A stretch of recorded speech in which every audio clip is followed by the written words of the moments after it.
El presidente de Ucrania, Volodymyr Zelensky, visitó las poblaciones cercanas a Kiev para comprobar los horrores causados por las tropas rusas. Occidente denuncia crímenes de guerra, mientras que Moscú dice que se trata de otra puesta en escena. En Francia se acorta la brecha entre los candidatos de ultraderecha y el presidente Emmanuel Macron de cara a la primera vuelta de las elecciones presidenciales. Aunque el mandatario sigue liderando las encuestas, sus contrincantes conservadores suman un mayor porcentaje de favorabilidad. Continúa el pulso en el Senado estadounidense sobre la nominación de Ketanji Brown Jackson a la Corte Suprema. La votación en el Comité Judicial terminó en empate y ahora el Pleno define el rumbo de su nominación como la primera mujer afro en servir en el máximo órgano judicial. Analizamos en esta emisión. Hola, bienvenidos a una nueva emisión de noticias. En Flash 24 los saluda Andrés Mesa Muñoz. Es el día 40 de la invasión rusa a Ucrania y el presidente Vladimir Putin enfrenta acusaciones de crímenes de guerra tras los descubrimientos hechos en una ciudad recuperada por el ejército ucraniano, Bucha, donde denuncian haber hallado fosas comunes de supuestos civiles asesinados. Rusia insiste en que todo hace parte de un montaje. Andrés Granadillo nos cuenta más. El presidente ucraniano Volodymyr Zelensky visitó Bucha y denunció que la cifra de muertes puede ser mayor. Estos son crímenes de guerra y serán reconocidos por el mundo como genocidio. Ustedes están aquí y pueden ver lo que sucedió. Sabemos que miles de personas fueron asesinadas y torturadas, desgarradas y violadas y asesinatos de niños. El presidente de Estados Unidos, Joe Biden, acusó de nuevo a su homólogo ruso, Vladimir Putin, de ser un criminal de guerra. Ustedes recordarán que fui criticado por llamar criminal de guerra a Vladimir Putin. Bueno, vi lo que pasó en Bucha. Esto lo justifica. Es un criminal de guerra. Washington pedirá a la Asamblea General de la ONU que suspenda a Rusia del Consejo de Derechos Humanos. Por su parte, los rusos, por intermedio del ministro de Relaciones Exteriores, insisten en que es, según ellos, un montaje de Ucrania. El ejército ruso se retiró por completo de esta ciudad el 30 de marzo. El 31 de marzo, el alcalde de la ciudad de Bucha declaró solemnemente que todo estaba en orden. 2 días después vimos cómo se organizaba esta puesta en escena en las calles y cómo ahora están tratando de usarla con fines antirrusos. Mientras que la organización Human Rights Watch investiga en el terreno los posibles crímenes.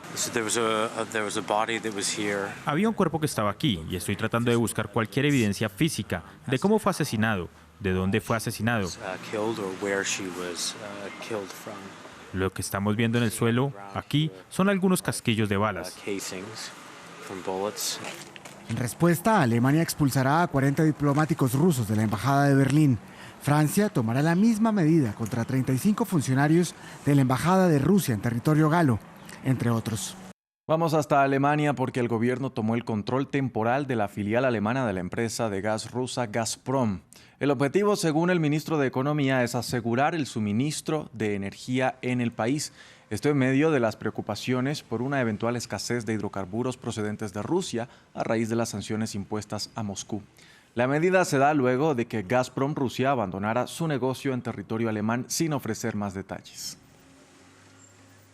Y a más de un mes desde el inicio de la guerra en Ucrania, miles de personas siguen refugiándose en el metro de Kiev, uno de los lugares más seguros de la ciudad al haber sido diseñado y construido justamente como refugio frente a bombardeos durante las guerras mundiales.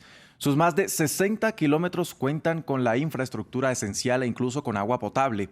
Allí los kievitas han intentado formar una nueva cotidianidad de vida subterránea.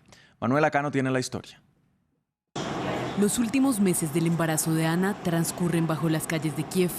El metro de la ciudad se ha convertido en un segundo hogar para ella, su esposo y su madre. Entre los tres intentan forjar una vida tranquila en medio del caos que atraviesa su país. Trato de no estar nerviosa. Mi bebé es ahora lo más importante y trato de que nada le afecte. Busco estar tranquila, viendo series o películas, conversando con mi madre, manteniendo la calma. Como ellos, miles de personas trasladaron su vida al subterráneo desde el inicio de la guerra, cuando el propio alcalde de la capital llamó a la ciudadanía a refugiarse en la red de metro. Diseñada en 1960 en medio de la Guerra Fría, es uno de los lugares más seguros de la ciudad. al ser pensada para afrontar contextos bélicos. Desde el primer día, la principal función del metro de Kiev fue refugiar a gente y en total todas las estaciones acogieron a unas 15.000 personas. En esta estación hubo 2.200 personas viviendo en los primeros días. 3 líneas de metro, 67 kilómetros y 52 estaciones. Ahora cumplen una función muy diferente a la movilidad de la capital. Ahí los kievitas no solo pasan sus noches, sino que intentan formar una nueva cotidianidad bajo tierra, incluso con momentos de diversión, como este. Pese a que el Kremlin ha retirado buena parte de las tropas que intentan cercar la ciudad y asegura que concentra sus ataques en el este del país, unos 4.000 kievitas siguen refugiados en el subterráneo. Muchos afirman no confiar en las intenciones rusas y temen que continúen los bombardeos. Faltan 6 días para la primera vuelta de las elecciones presidenciales en Francia y el presidente francés Emmanuel Macron urgió a los ciudadanos a salir a votar el próximo domingo 10 de abril a medida que se estrecha la diferencia en los sondeos entre él y la ultraderechista Marine Le Pen. El presidente Emmanuel Macron sigue liderando las encuestas con un 26.5% de favorabilidad. Le sigue Le Pen con un 23% y Jean-Luc Mélenchon con 17%. A él le siguen otros candidatos como Valérie Pécresse y Éric Zemmour. A pesar de que el mandatario encabeza la lista, el apoyo en conjunto hacia los aspirantes conservadores es mucho mayor. Y de cara a la primera vuelta de las elecciones en France 24 hemos preparado una serie de reportajes sobre los asuntos en juego. La inmigración parecía ser el centro de debate en la campaña, pero ahora está eclipsada por la guerra en Ucrania. Sin embargo, no deja de ser una de las prioridades. Ángela Gutiérrez nos cuenta qué proponen los aspirantes. Francia vive hoy una inmigración sin precedentes. Actualmente hay 7 millones de inmigrantes, el 10,3% de la población total, la cifra más alta, el número y porcentaje de la población que el país ha registrado. ¿Qué proponen los candidatos para enfrentar este desafío? Referendo. 10 de los 12 candidatos quieren hacer esta consulta sobre los temas clave del país, incluida la migración, pero 2 se focalizan en el tema.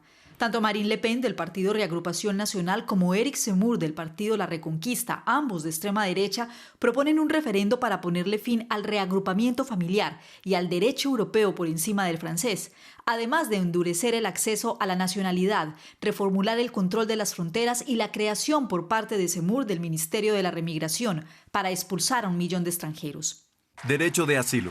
Todos los candidatos quieren garantizarlo, pero con ajustes. El presidente candidato Emmanuel Macron de la República en Marcha quiere facilitar la expulsión de las personas a las que se les haya negado asilo y mantener las cuotas de inmigrantes, una reforma en su mandato que para muchos fue un giro a la derecha de su política migratoria. Le Pen, Zemmour y la candidata conservadora Valérie Pécresse de los republicanos quieren que todas las solicitudes se hagan desde el exterior. Expulsión de condenados extranjeros. 5 de los 12 candidatos manifiestan en sus programas estar de acuerdo con la expulsión de delincuentes extranjeros. Le Pen, Pécresse, Macron y Zemmour, este último, propone expulsar también a los fichados como radicales islamistas. Lucha contra el Islam radical y el terrorismo. Macron mantiene la idea del cierre de asociaciones y mezquitas radicales y en firme la llamada ley contra el separatismo, aprobada en su quinquenio, la misma que quiere derogar el candidato de izquierda Jean-Luc Mélenchon de la Francia insumisa por considerarla antirrepublicana y tildada por Le Pen como insuficiente.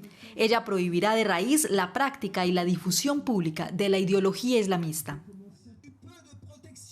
¿Quiénes entran a Francia y quiénes no? Un desafío en las propuestas de los candidatos que tratan de responder a este fenómeno migratorio al que ahora se suma la ola de refugiados ucranianos. Cambiamos de tema y hacemos un resumen de las principales noticias sobre el COVID-19 esta semana. Uruguay dice que pondrá fin a la emergencia sanitaria declarada hace 2 años cuando se detectaron los primeros casos del nuevo coronavirus en el país. Uruguay es uno de los menos golpeados por el virus en América Latina y registra una de las mayores tasas de vacunación.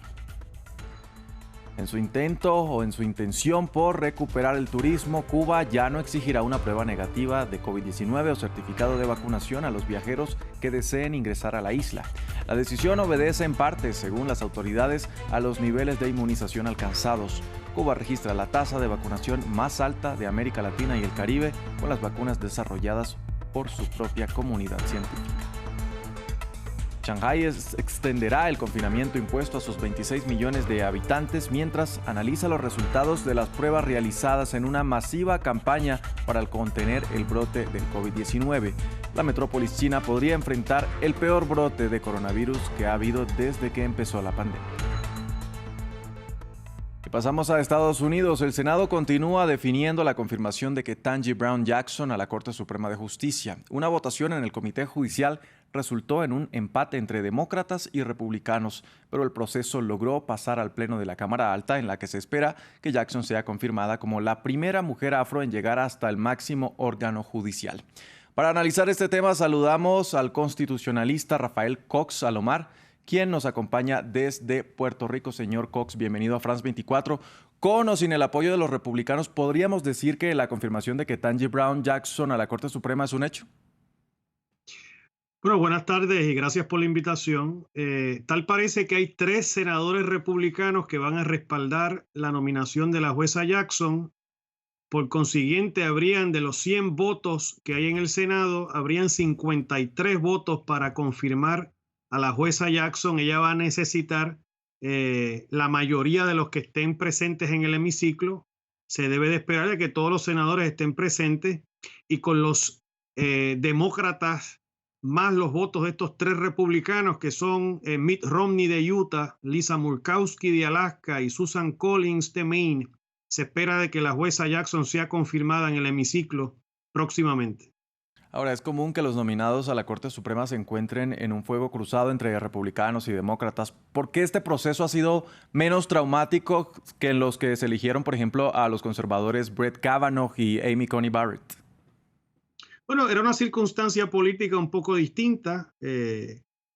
Había habido unos hallazgos preliminares con respecto al juez Kavanaugh, que creó una opinión pública negativa en contra de esa nominación.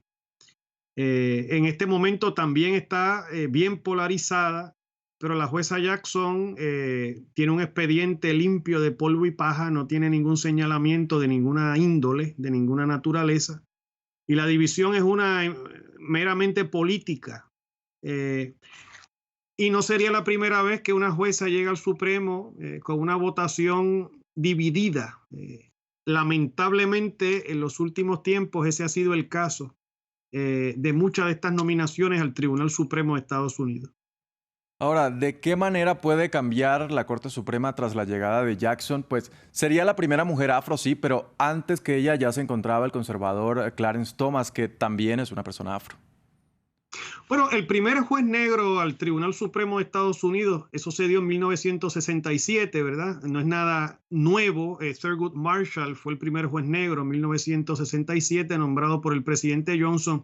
En esta ocasión, las cosas más o menos se van a quedar igual porque existe una mayoría de jueces conservadores en ese tribunal que son de 6-3, 6 jueces nominados por presidentes republicanos, algunos de los cuales tienen una visión bien conservadora, y solamente quedarían 3 jueces más liberales, que serían la jueza Jackson, la jueza Sotomayor, que es la primera jueza del Supremo hispana, y la jueza Elena Kagan, que fue nominada por el presidente Obama. Así que en términos ideológicos el tribunal más o menos quedaría en una configuración muy parecida a la que hay en este momento.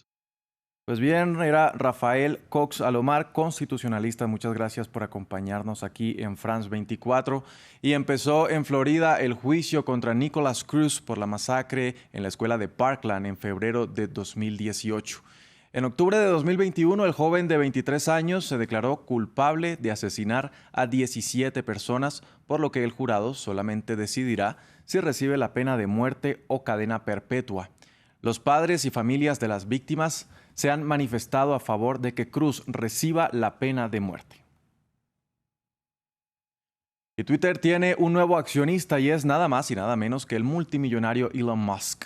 El director de Tesla reveló que ya tiene el 9,2% de las acciones de la compañía tecnológica y que las compró por casi $3,000 millones. Ahora nadie tiene más porcentaje de la empresa que él.